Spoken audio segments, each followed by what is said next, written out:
If I take this job today with Davis and Maine, does that mean that you and me... Is this gonna happen? What makes Kim and Jimmy's relationship great? You know, I'd love to say it's the writing. I'd love to say, well, we just wrote these great scenes for these two. It's really not the writing. Come on. What? No! Come on, I'll do it right now. I don't care. I need to brush my teeth. I don't have an extra, it's not my problem. There'd be no chemistry between Kim and Jimmy if it weren't for the real-life chemistry between Bob Odenkirk and Ray Seehorn. These two actors are wonderful together. You've heard stories about people who played couples who hated each other off screen, and you know, you can't tell, and they're great together. You want to tell me something? What's happening? Hey, wouldn't it be great if we could do that every night? Yes, it would. We get along great, and I prefer it over not liking my co-star. What's not to love? The chemistry on screen between the two of them has to do with a shared interest in our characters. See you tonight? If you play your cards right. There's something going on, some magic, some lightning in a bottle between these two. They met in the mailroom. Yeah. Kim liked Jimmy because he was not a typical law student guy. He was funny and probably a troublemaker. And then they hung out together and got cozy. And I also think another thing they probably had in common was most of the mailroom people are like, 20-year-old interns getting out of college. Right. And both of these two left something to try to rebuild. I think it was kind of romantic right from the start. A little bit of a crush on each other and maybe even had dates or made out or stuff like that. Yeah, I feel like the labels have been the only thing that have changed. And I like that both of them don't seem highly concerned with defining what they are. This definitely takes the cake. Kim. Takes the pie. Yeah. Why is she with him? He's just trouble. Doesn't she want to be a great lawyer? She eats pie in bed. She's beautiful. She eats pie in bed. She's kind of fun. She's tough, which is kind of great. Jesus, can you tell a story? There's nothing delusional about her seeing a super intelligent, very cunning, capable lawyer. He is. So she sees in him her equal in many ways, and a good confidant. Plus, she probably likes that he's in love with her. That probably makes her feel good. My name's Ken, by the way. Victor with a K. Cool. Victor with a K. And this lovely lady is? It's Giselle St. Clair. Those totally don't sound like made-up names. I was laughing so hard. I was like, wow, they didn't even go for, like, Sue and Chris. It was like Victor and Giselle. Those were fun scenes. I mean, they're phony baloney characters, and we're kind of really having a great time pulling a swindle and enjoying the phoniness of it all. Compliments at the bartender. She thought you might want a souvenir. Oh my God, did we drink the entire bottle? And we learned something about Kim, maybe something that we suspected from season 1. She has a taste for the con. She's having fun getting to watch him feel like a winner instead of people trying to make him feel badly about himself all the time.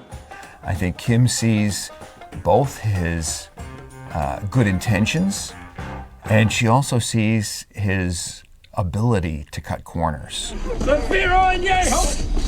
He's gonna come out.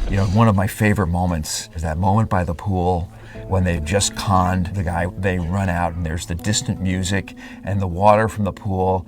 And to me, the most romantic moment of the show, maybe one of the most romantic moments I've ever seen, is just when she goes from laughing to just looking at him. And you can see she loves the experience she just had, and she loves Jimmy.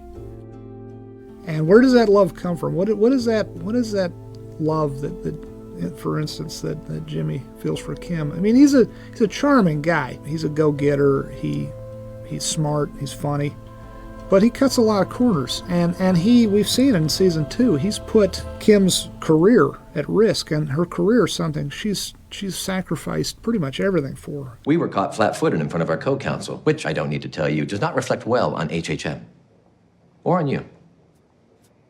It's not too harsh to punish Kim like that. Because somebody has to take a fall. You know, when he dismisses her in the boardroom, he's supposed to. You can go. Sorry, Ray. I think Kim always believes in Jimmy, and I think that she wants the best for him, and I think she thinks he gets in his own way. You know I believe in you. But then I made my beliefs known to them. And now everything you do reflects back on me. With Howard, because ultimately I talked him into going out on a limb for you too. In my estimation, Jimmy thinks that Kim isn't being treated well enough by HHM, ever, and never will be. I need this job. And there's a weekly billing quota that I'm about 40 hours behind on, so could you please just go? It's very important to her that she's able to live in society, she's able to live in the world and be a lawyer. Scamming is fine once in a while, but the truth is that she wants to live among the law-abiding of the world, and I don't blame her. Consider that proof of concept. Wexler, McGill, partners at law. Hey, we're good together. You know that. So what's stopping us? She takes that business card that Jimmy has brought to her, and she tears it in half. And she's making a choice that they're going to go into business together, but they're going to have separate practices. And you have to wonder, as Mike would say, is that a half measure? Is she trying to have it both ways? We're gonna be sharing expenses. One office, but 2 separate practices. Smart. She needs to protect the way she wants to practice law, and it also, in effect, protects their relationship. I got it. You got Mesa Verde? Yes. I mean, there's nothing in writing yet, but the lunch went. It kicked ass.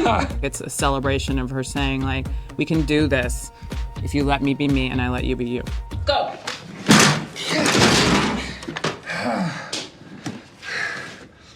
You okay? Nothing a few years of physical therapy won't fix. There's something intangible that holds those two together. Recognizing who each of them is helps the other one sort of face the day and move forward with their lives. I really love it, and I want to see what happens. She forgives a lot. There's a lot of love there. Love's an interesting thing because it sometimes makes you blind to some issues and problems. Jesus. And I think that makes both characters stronger, that this is not a relationship born of Kim having her head in the sand. Remember these faces, Dale. They are going to be on the cover of Fortune magazine. All I can tell you for sure is Jimmy's lucky to have Kim. He better be careful and not screw that up.